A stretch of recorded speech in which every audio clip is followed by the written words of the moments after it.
안녕하세요. 오늘도 사연살롱을 찾아주셔서 감사합니다. 50대 후반의 여성이에요. 얼마 전 저는 하나 있는 딸을 결혼시켰어요. 그러고 나니 그동안 쭉 지내온 시간들이 제 눈앞을 쭉 지나가더라고요. 저희 부모님은 지방의 작은 동네에서 한식당을 하셨어요. 그렇게 넉넉한 환경은 아니었지만 두 분 다 저를 아끼는 마음은 크신 분들이었어요. 늘 일하느라 바쁘고 피곤하셔도 저를 먼저 챙겨주셨죠. 그 덕에 저는 밝고 씩씩하게 컸던 것 같아요. 돈이 많지 않아도 어디 가서 기죽지 않고 잘 지냈거든요. 그런 제 행복한 삶은 대학교 2학년 때 갑자기 끝나버렸어요. 부모님이 친구분들과 단풍놀이를 가셨다가 교통사고가 나서 두 분 다 돌아가셨거든요. 갑자기 부모님을 한꺼번에 잃은 저는 학교도 가지 않고 맨날 펑펑 울기만 했어요. 제가 한 달이 넘게 기운을 차리지 못하고 지내자 저희 식당 주방에서 일하시던 아주머니가 저를 찾아오셨어요. 평소에 제가 이모라고 부르며 잘 따르던 분이었어요. 성희야, 많이 힘든 거 이모도 잘 알아. 그렇게 좋은 부모님이 갑자기 저 세상에 갔으니 오죽하겠어. 근데 너 이러고만 있으면 니네 엄마 아빠 편안히 눈 못 감는다. 네가 이렇게 방에서 울고만 있는 걸 좋아하시겠어? 산 사람은 살아야지. 내일부터 식당에 와서 밥 먹어. 이모는 저를 위해서 한동안 문을 닫았던 식당을 여셨어요. 워낙 오랫동안 저희와 일을 하셨기 때문에 부모님도 뭐든 믿고 맡기는 분이라 열쇠도 갖고 계셨거든요. 저는 부모님이 편히 못 있을 거라는 말에 마음이 걸려서 무거운 몸을 겨우 일으켜 식당에 갔어요. 이모는 제가 좋아하는 순두부찌개를 끓여주셨어요. 성이 너만 좋다면 이모는 같이 식당 하고 싶어. 니네 부모님이 평생 고생해서 겨우 이만큼 잃었는데 이대로 그만두기에는 너무 아까워. 나도 이 나이에 다른 데에 가서 적응하는 것도 힘들어. 네가 카운터하고 홀 책임지면 주방은 이모가 할게. 나도 하고 싶어 이모. 근데 모르는 것도 많고 내가 잘할 수 있을지 걱정돼. 안 해봤으니까 그런 거지. 하다 보면 다 알게 돼. 이모가 도와줄게. 너무 겁먹지 말고 시작해봐. 어차피 지금 휴학했다며. 그동안만이라도 해보자. 이모 말씀대로 저는 부모님이 돌아가신 후 아무것도 하기 싫어서 학교도 휴학하고 아무것도 안 하고 지냈어요. 이모가 하는 말에 용기를 낸 저는 그날 홀 청소를 하고 식기와 조리기구도 전부 설거지를 했어요. 그리고 다음날 새벽에 일찍 일어나서 이모와 함께 큰 시장에 가서 그날 장사할 재료들을 샀어요. 원래는 차로 실어다가 재료를 대주는 곳들이 있다는데 그때는 바로 필요해서 급하게 샀죠. 이모와 함께 야채들을 다듬고 고기들도 밑준비를 하는데 처음 하는 일들이어서 다 힘들고 어려웠어요. 이런 걸 엄마 아빠가 매일 하셨구나 하는 생각에 또 눈물이 핑 돌았어요. 하루 종일 이모와 장사를 하면서 계속 부모님이 떠올랐어요. 처음에는 눈물만 났는데 하루 있어 보니 엄마 아빠와 같이 있는 것 같고 점점 마음이 편해지더라고요. 그래서 결심했어요. 이모, 나 열심히 해볼게. 내가 오늘 실수 너무 많이 했지? 그래도 내일은 더 잘할 수 있을 것 같아. 나 좀 많이 도와줘. 도와주고 말고 네가 그렇게 결심했다니 이모도 마음이 놓인다. 솔직히 나도 다른 데에 취직하는 게 걱정됐거든. 우리 잘해보자. 너도 잘할 수 있어. 라며 제 손을 꼭 잡아주셨어요. 저는 음식 만드는 것도 배우고 매일 밤 하루치 정산하는 것도 배웠어요. 작은 식당인데도 이것저것 신경 쓸 게 많더라고요. 특히나 위생관리는 정말 철저히 해야 됐어요. 그릇 정리나 음식물 쓰레기를 제대로 안 해서 몇 번이나 이모한테 혼났어요. 너 이렇게 하면 식당 못해. 식당은 무엇보다도 청결이 제일 중요해. 그래야 음식 맛도 좋은 거야. 아무리 버리는 거라지만 이렇게 지저분하게 해놓고 음식이 맛있게 뚝딱 나올 줄 알았어? 앞으로 조심해. 저는 그럴 때마다 부모님이 얼마나 깔끔하셨는지 떠올리며 앞으로 더 잘해야겠다고 다짐하곤 했어요. 그렇게 3달 정도 지나자 일에 많이 익숙해지게 됐어요. 음식을 만드는데 재미도 붙여서 이모가 시키지도 않는데 혼자 밤새도록 반찬도 만들고 요리도 개발해 봤어요. 맛이 괜찮은 것도 있었고 손님들 반응이 별로였던 것도 있었어요. 저는 그럴 때마다 레시피를 바꿔가며 다시 만들어 봤죠. 하루는 집을 대청소하다가 안방 장롱 속을 정리하게 됐어요. 장롱 안 큰 서랍을 열어서 이불 껍데기들을 꺼내는데 그 안에서 노트가 몇 권 나오더라고요. 보니까 엄마가 적어놓은 레시피들이었어요. 특히 국물 맛을 내는 법들이 자세히 적혀 있더라고요. 엄마가 이렇게 많이 연구해서 음식을 만들었구나. 그러니까 손님들이 점점 많아졌지. 저는 그 노트를 보며 또 한 번 눈시울을 붉혔어요. 엄마의 레시피대로 밤새 연습해서 해장국을 만들었더니 정말 엄마 생전에 먹어봤던 국물 맛이 비슷하게 나더라고요. 단골 손님들도 예전 맛이 돌아왔다며 아주 좋아했어요. 이모도 많이 칭찬해줬어요. 역시 네가 엄마 딸은 딸이다. 그렇게 열심히 하더니 이제 잘하네. 정말 맛있어. 엄마는 비밀 레시피는 이모한테도 알려주지 않고 직접 다 만드셨던 것 같아요. 저도 당장은 이모한테 말하지 말고 혼자 더 연습해야겠다고 생각했어요.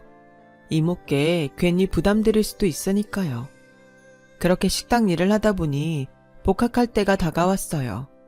저는 학교에 가야 할지 고민이 되더군요. 이제야 겨우 식당 일에 적응이 됐는데 학교에 다니면서 일을 많이 못하게 되면 또 다 잊어버릴 것 같았거든요. 결국 저는 학교를 그만두고 식당 일에 전념하기로 했어요. 너 그래도 대학은 나와야 되지 않아? 부모님 돌아가시고 축 처져 있는 모습이 안쓰러워서 일을 좀 해보자고 한 건데 네가 막상 식당 일만 한다니까 내가 괜히 끌어들인 것 같아서 미안하네.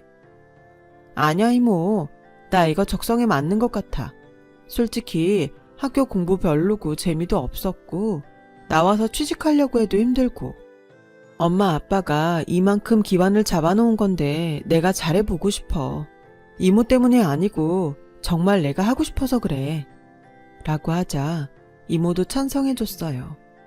제가 마음을 굳게 먹고 열심히 하니 갈수록 손님이 늘었어요. 3년 정도 시간이 걸리긴 했어도 부모님 식당을 지켜낸다는 게 좋았어요. 근처에 있는 작은 회사와 점심 계약도 하게 됐고요. 저와 이모는 홀 서비스 직원과 주방 직원을 더 뽑았어요. 그런데도 바빠서 한 번씩 아르바이트도 써야 했죠. 그동안 노력한 게 하나씩 보상을 받는 것 같아서 뿌듯했어요. 그 무렵 저는 그 회사에 다니는 사람과 사귀게 됐어요. 나이도 젊은데 힘든 일도 씩씩하게 하는 모습에 반했는데 성희 씨는 마음도 참 넓은 것 같아요. 결혼하고 싶어요. 부모님이 돌아가신 후 외로웠던 제게 그 사람은 청혼을 했고 저도 더 이상 혼자 있고 싶지 않아서 좋다고 했어요. 이모는 잘 됐다며 축하해 주셨고요. 혼자보다 둘이 훨씬 낫지. 니네 부모님도 좋아하시겠다. 나도 항상 네가 외로운 게 안 됐는데 이제 마음이 놓인다. 고마워 이모. 나 잘 살게. 결혼하고 식당도 더 열심히 할 거야. 앞으로도 나 많이 도와줘. 라며 이모와 손을 꼭 맞잡았어요. 남자의 어머니는 깐깐해 보여서 첫인상이 좋은 편은 아니었어요. 그래도 따로 살 거니까 크게 부딪히는 일 없이 살 수 있을 거라고 생각했죠. 하지만 제 예상은 크게 빗나가고 말았어요. 결혼 후 저희 식당에 왔다 간 시어머니는 태도가 완전히 변했어요. 아니, 나는 회사랑 계약한 식당을 한다길래 좀 괜찮은 데인 줄 알았더니 이건 그냥 동네 밥집 수준이잖아. 그러면서 그렇게 거만하게 군 거야? 어머니, 제가 언제 거만하게 굴었다고 그러세요. 혹시 그렇게 느껴졌다면 죄송해요. 전혀 그럴 뜻은 없었어요. 그리고 저희 식당이 작긴 해도 단골들도 많고 맛집이라고 소개된 적도 있어요. 저희 부모님이 생전에 열심히 읽어놓으신 덴데 그렇게 말씀 안 하셨으면 좋겠어요. 네가 지금도 나를 가르치려고 들면서 도도하지 않다고? 야, 지나가던 개가 코웃음 치겠다. 아이고, 난 얼마나 대단한 일을 하나 했더니 그냥 시장 음식점이야. 이게 뭐야 진짜. 대학도 안 나왔다고 했을 때 알아봤어야 됐는데 동네 창피해서 고개도 못 들고 다니겠네. 라며 저한테 속았다며 펄펄 뛰었어요. 남편도 속상한 제 마음을 몰라주더라고요. 솔직히 식당이 좀 낡고 냄새도 나고 그렇잖아. 이참에 싹 뜯어 고치고 좀 넓히면 어때? 아니면 시내 큰 데로 이사하든가. 식당이 무조건 넓다고 다가 아니야. 그리고 우리 식당 냄새는 다 그동안 했던 음식들 냄새가 밴 거라서 맛있는 냄새라고. 비위상하는 거 아니야. 당신도 우리 식당에서 나는 냄새 좋다고 했잖아. 아무리 좋아도 깔끔한 게 더 낫지. 사람들은 그런 거보다 보기 좋은 걸 더 따지잖아. 엄마만 해도 그렇고. 또 넓고 새 거 같으면 값도 더 잘 받지 않겠어? 값을 받다니? 그게 무슨 소리야? 누가 식당 팔기라도 한대? 그런 말 농담으로라도 하지 마. 우리 부모님이 나한테 남겨주신 귀한 유산이라고. 그냥 말이 그렇다는 건데 뭘 그렇게 뾰족하게 반응해? 그러니까 거만하다는 소리를 듣는 거야. 뭐라고? 말 다 했어? 내가 거만하다고? 맞는 말 하는 게 거만한 거야? 그렇잖아. 뭐 그렇게 대단한 식당이라고 무슨 말도 못하게 하고. 엄마가 괜히 그런 말 한 게 아니란 뜻이야. 그깟 거 좀 한다고 목 뻣뻣하게 세우는 거 고치라고. 그렇게 저와 남편은 신혼 초부터 싸우게 됐고 시간이 지나면서 점점 나아지기는커녕 더 심해지기만 했어요. 남편은 시어머니 말이라면 무조건 편을 들더라고요. 저를 성격이 나쁜 사람으로 몰았거든요. 결혼 전에 저한테 마음이 넓다고 하고 일하는 모습이 보기 좋다던 그 사람은 온데간데 없고 자기 엄마 마음에 안 드는 일만 한다며 사사건건 짜증을 부렸어요. 너 우리 엄마가 남편 없이 혼자 있다고 무시하는 거지? 그러지 않고서 이렇게 말을 안 들을 수가 있어? 내가 왜 어머니를 무시해? 나도 부모님 돌아가셔서 식구 없는 사람 마음 잘 아는데. 그리고 내가 무슨 말을 안 들었다는 거야. 그럼 식당도 왜 안 고치고 엄마가 오라고 할 때 제때 왜 안 가는데? 내가 집에서 살림만 하는 거 아니잖아. 어머니가 식당 일 바쁜 거 생각 안 하시고 자꾸 부르시니까 나도 잘 못 가는 거지. 그래도 일주일에 2번은 꼬박꼬박 가잖아. 야, 그 정도 안 가는 사람이 어딨다고 그래. 진짜 갈수록 유세만 떠는데 못 봐주겠네. 그렇게 싸우면서도 1년을 넘게 지냈어요. 저는 점점 남편과 사이가 멀어졌고 남편이 말도 안 되는 소리를 할 때면 집에 있기 싫어서 식당에서 자는 날이 많아졌어요. 그런 일이 반복되다 보니 이모도 제 결혼 생활이 좋지 않다는 걸 어느 정도 눈치채고 시댁에 대해서는 물어보지 않더라고요. 그러다가 시어머니 생신이 돌아왔어요. 시어머니는 시댁에 와서 잔치 음식을 만들라고 했지만 저는 그럴 시간이 없어서 식당에서 반찬을 만들 때 일부러 잡채며 산적이며 생일상에 내놓을 음식들로 해서 다른 것들과 같이 시댁에 가져가려고 잔뜩 싸놓았어요. 이모도 시어머니 생신이라고 고급 떡집에서 떡을 맞춰서 같이 보내줬어요. 음식들이 너무 많아서 택시를 잡아 타고 낑낑거리며 시댁에 갔더니 이미 손님들이 와서 거실에 앉아 있더라고요. 시어머니는 제가 가져온 음식들을 보더니 안색이 흑빛이 되더니 화를 냈어요. 야, 너는 내 손님들이 그렇게 우스워 보이니? 어디서 동네 밥집 음식을 내 생일상에 올리라고 가져와? 얘가 진짜 사람 알기를 뭘로 하는 거야? 하더니 제가 가져온 음식들을 통째로 마당에 다 쏟아버리더라고요. 이모가 해주신 떡도 전부 다요. 설마 아무리 시대갈기를 우습게 알아도 내 생일인데 지가 생각이 있는 애면 그래도 식당 음식은 안 가져오겠지 했다. 그런데 어떻게 이럴 수가 있냐? 만에 하나 이럴까봐 내가 호텔 요리 안 맞춰놨으면 어쩔 뻔했어. 너 또다시 니네 싸구려 음식 나한테 먹을 생각이면 다시 내 집에 발도 들이지 마라. 라더니 저를 대문 밖으로 밀어내고 문을 닫아버리는 거였어요. 너무 충격을 받아서 온몸을 덜덜 떨며 식당으로 돌아왔어요. 제가 아무 말 없이 식당 뒤에 있는 방으로 들어가자 이모가 쫓아 들어오더니 이불을 펴서 저를 눕혔어요. 아니, 대체 무슨 일이 있었길래 이렇게 얼굴이 새하얗게 질려서 온 거야? 몸은 또 왜 이렇게 떨어? 왜 그래? 저는 그제야 통곡을 하며 울었고 제 얘기를 다 들은 이모는 너무 어이가 없다며 화가 나서 어쩔 줄 몰라 했어요. 세상에, 어떻게 그럴 수가 있어? 그 많은 음식을 얼마나 정성 들여 준비했는데. 뭐? 싸구려 음식? 지들이 뭐 그렇게 대단한 사람들이라고 그런다니? 성이야, 내가 혹시 끼어드는 게 오지랖일까봐 가만히 있었는데 정말 미안하다. 이런 일이 있었으면 진작 말하지 그랬어. 이제부턴 날 진짜 이모라고 생각하고 뭐든 말하고 기대라. 너 그런 거 참으면 나중에 병돼. 못 써. 알았지?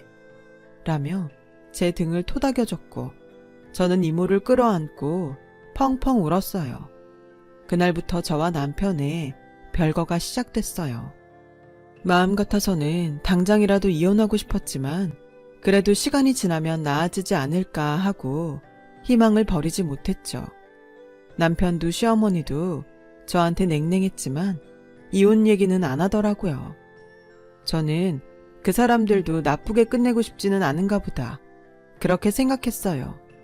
별거 중 저는 임신 사실을 알고 남편한테 알렸지만 남편은 별 반응이 없었어요.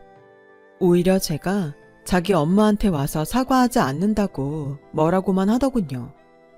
당신이 우리 엄마 앞에서 무릎 꿇고 싹싹 빌어도 모자랄 판에 뭐가 그리 잘났다고 통보를 하는 거야. 임신했는데 뭐 보약이라도 갖다 바치라고? 꼬일 대로 꼬인 심사는 풀리지 않았고 저도 더는 남편과 얘기하고 싶지 않았어요. 하지만 태어날 아이 아빠인데 이렇게 갈라서면 아이한테 몹쓸 짓을 하는 것 같아서 쉽게 결정할 수 없더라고요.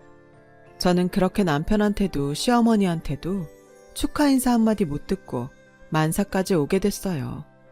그러다가 새벽에 자는 시간에 진통이 시작됐고 저는 겨우 이모한테 전화를 한 다음에 택시를 잡아타고 혼자 병원까지 가야만 했죠. 이모가 분만실 밖에서 기다리고 저는 10시간 넘는 진통 끝에 예쁜 딸을 낳았어요. 그동안의 남편이나 시어머니는 얼굴도 보이지 않았어요. 이모가 다 전화를 해도 바쁘다고만 했다는 거였어요. 저는 점점 인내력의 한계를 느꼈어요. 나한테 친정 부모가 살아있었어도 저럴 수 있었을까? 그런 생각까지 했죠. 이모가 잠깐 식당에 간 사이 제가 잠이 들었을 때였어요. 누가 저를 심하게 흔들어 깨워서 눈을 떠보니 시어머니랑 남편이 있더군요. 저는 늦게라도 와서 아이를 보려나 보다 했죠. 당신 이제 정신 좀 들어? 무슨 잠을 그렇게 자. 우리가 좋은 소식 갖고 왔어. 좋은 소식이라니 그게 무슨 소리야? 예, 니네 식당이 방송에서 전국 숨은 맛집 20개에 뽑혔다더라. 너 몰랐지? 우리도 아까 신문 보고 알았어. 라는 시어머니 말에 저는 가만히 있었어요. 사실 저는 미리 알고 있는 일이었어요. 신문 기자가 취재하러 왔었고 며칠 전에 기사가 날 거라고 알려줬었거든요. 그런데 시어머니가 아주 기가 막힌 말을 하더군요. 그 식당 말이다. 앞으로 더 키워야 하지 않겠니? 그러니까 식당 명의를 나랑 우리 성준이 이름으로 하자. 넌 아무리 봐도 경영에는 소질이 없는 것 같아서 말이야. 지금이 확 커질 수 있는 기회인데 넌 이대로 유지만 하려 들 거 아니야. 지금 그게 무슨 소리예요. 제 식당을, 우리 엄마 아빠 식당을 왜 댁들 이름으로 해요? 저는 손이 부들부들 떨렸고 너무 화가 나서 막 씩씩거렸어요. 당신 지금 이게 무슨 태도야? 우리 다 잘 돼보자고 하는 건데 댁들이라니. 애를 낳았어도 여전하구만. 야, 니들이 인간이야? 그래도 자기 딸이고 손녀인데 얼굴 한번 보겠다는 말은 안 하고. 뭐가 어째? 우리 식당 음식 싸구려라 안 먹는다고 갖다 버린 게 누군데. 그런데 이제 와서 명의가 어쩌고 뭐가 어째? 당장 나가. 경찰 부르기 전에 당장 꺼지라고. 제가 소리를 고래고래 지르며 엉엉 울자 놀란 간호사들이 들어와서 저를 진정시켰어요. 지금 산모한테 뭐 하시는 거예요? 이러지들 말고 나가세요. 아니, 간호사 언니, 내가 얘 시어머니예요. 우리가 뭘 어쨌다고 그래요? 얘 성격이 이상해서 그러는 건데. 시어머니 아니에요. 남편도 아니에요. 당장 내보내주세요. 아니, 경찰 불러요. 경찰 불러달라고요.